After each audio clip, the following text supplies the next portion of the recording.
प्रिय श्रोता बंधु प्रभु श्रीख्रीष्ट सर्वश्रेष्ठ नाम आपणଙ୍କୁ शुभेच्छा। पवित्र बाइबल जौन लिखित सुसमाचार 16 अध्याय 10 पदरे पवित्र आत्मा संबंधी शिक्षा दौ दौ प्रभु श्रीख्रीष्ट कहती धार्मिकता विषय कारण मु पिता निकट को जाऊँगी और तुम्हें मैंने मत आउ देखब ना। जगत यार अभिलाष और युक्ति अनुसार चले, पुणी मनुष्यर मनरे जहाँ जात हुए ताहा अविरत मंद मात्र।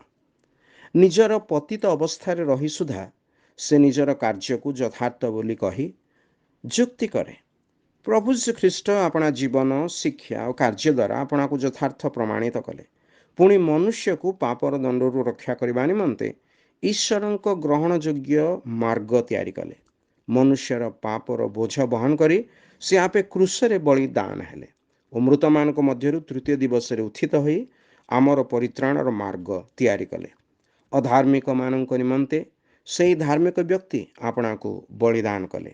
जेहेतु जगत यही धार्मिक व्यक्ति को अग्राह्य कला, ईश्वर ताहांको मृत्यु उठाई स्वर्गरे गृहीत कले। वर्तमान पवित्र आत्मा यही जगत को सुसमाचार श्रवण द्वारा पापर प्रमाण दियंती। आपण मध्य जेपरि सुसमाचार विश्वास करिवे, ईश्वर निकटरे आमर यही प्रार्थना। धन्यवाद।